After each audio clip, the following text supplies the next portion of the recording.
బ్యాంకులో భారీ కుంభకోణానికి తెరలేపిన షేక్ సైదులు గంగ మల్లయ్యల దోపిడీ చిట్టా రోజు రోజుకు పెరిగిపోతుంది. ఇద్దరు కేటుగాళ్లు కలిసి ఎక్కడ పని చేస్తే అక్కడ మోసాలకు పాల్పడినట్టుగా షాకింగ్ విషయాలు వెలుగులోకి వస్తున్నాయి.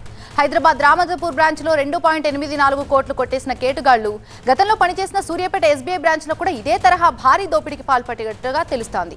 గృహ రుణాల పేరుతో 7.5 కోట్ల రూపాయలను తమ ఖాతాల్లోకి మళ్లించినట్టు పోలీసులు చెబుతున్నారు. అంతకుముందు పనిచేసిన వెస్ట్ మారేడుపల్లి ఎస్బీఐ బ్రాంచ్ లో కూడా ఇదే తరహా మోసాలకు పాల్పడ్డారు. అక్కడ కూడా 3.5 కోట్లను స్వాహా చేసినట్టు బాధితుల నుంచి పెద్ద ఎత్తున పోలీసులకు ఫిర్యాదులు అందాయి. కంచె చేని మేసినట్టుగా ఉంది ఈ ఎస్బీఐ బ్యాంక్ మేనేజర్ల తీరు చూస్తుంటే. ఎక్కడికి వెళ్తే అక్కడ మోసాలకు పాల్పడుతున్నారు. ఇప్పటివరకు ఇద్దరు కలిసి 15 నుంచి 20 కోట్ల వరకు కాజేసినట్టుగా పోలీసుల విచారణలో బయటపడింది. కొట్టేసిన సొమ్మును షేర్ మార్కెట్లో బినామీ పేర్లతో పెట్టుబడులు కూడా పెట్టినట్టు తెలుస్తోంది. పోలీస్ స్టేషన్లకు బాధితులు క్యూ కడుతుంటే పోలీసులు మాత్రం ఇద్దరు కేటుగాళ్ల కోసం ముమ్మరంగా గాలింపు చర్యలు చేపట్టారు.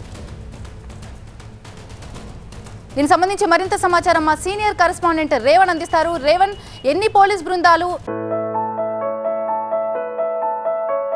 ప్రతి ఒక్క ఐవీఎఫ్ క్లినిక్ లో మేము మీకు ఈ డిస్కౌంట్ ఇస్తాము, ఆ డిస్కౌంట్ ఇస్తామంటారు. కానీ మేము బిడ్డని ఇస్తాం అని ఎందుకు చెప్పడం లేదు?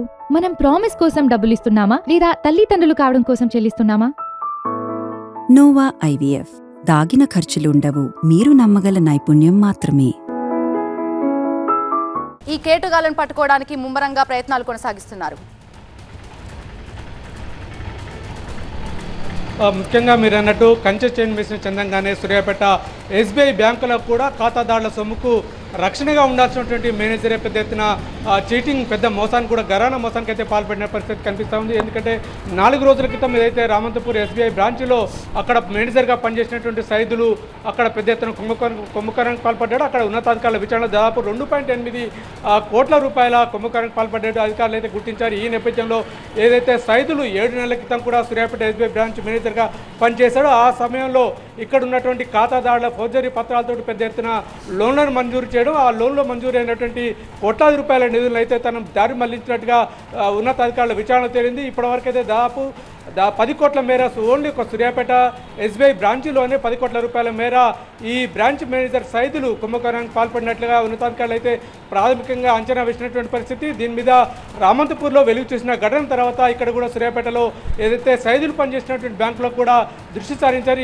ఈ నేపథ్యంలో ఉన్నతాధికారులు అయితే పెద్ద ఎత్తున విచారణ కూడా చేపడుతున్నారు. మరోవైపు సూర్యాపేటలో ఉన్నటువంటి కొంతమంది బాధితులు అయితే ఇప్పటికే సూర్యాపేట పోలీసులకైతే ఫిర్యాదు చేశారు. ఆ ఫిర్యాదుని ఆధారంగా చేసుకుని కేసు నమోదు చేసుకుని పోలీసులు కూడా విచారణ చేపడుతున్నారు. చాలామంది కూడా ఇక్కడ విశేషం ఏంటంటే ఇక్కడ ఉన్నటువంటి ఖాతాదారులు ఎవరైతే బాధిత లబ్ధిదారులంతా కూడా ప్రభుత్వ ఉద్యోగులుగా ఉన్నట్టుగా పోలీసులు అయితే అంచనా వేస్తున్నారు. దాదాపు సూర్యాపేట పట్టణంలోనే 15-20 మంది ప్రభుత్వ ఉద్యోగులు ఈ ఏదైతే వాళ్ళకి తెలియకుండానే బ్రాంచ్ మేనేజర్ ఈ కుంభకోణానికి పాల్పడినట్టుగా తెలుస్తుంది. వాళ్ళంతా నేరుగా స్వేచ్ఛగా బయటికి వచ్చి ఫిర్యాదు చేస్తే మరిన్ని కేసులు నమోదు చేసి పూర్తి స్థాయిలో విచారణ జరుపుతామని చెప్పి పోలీసులు అయితే కోరుతున్నటువంటి పరిస్థితి. ఈ నేపథ్యంలో ఎవరైతే ఇప్పటికే పరారీలో ఉన్నటువంటి ఎస్బీఐ బ్రాంచ్ మేనేజర్ ఇద్దరిని కూడా పట్టుకునేందుకు కూడా పోలీసులు కూడా ప్రత్యేకంగా పోలీసు బృందాలను అయితే రంగంలోకి దించింది. వారిని కూడా వేటాడే ప్రయత్నంలో ఉన్నటువంటి పరిస్థితి కనిపిస్తుంది. ఏదైనప్పటికీ కూడా ఈ ఎస్బీఐ బ్రాంచ్లో జరిగినటువంటి గరానా మోసం పట్ల మాత్రం ఖాతాదారులు అయితే కొంత ఇబ్బంది పడుతున్న పరిస్థితి కనిపిస్తా ఉంది. Right, thank you Revan, thanks for the updates.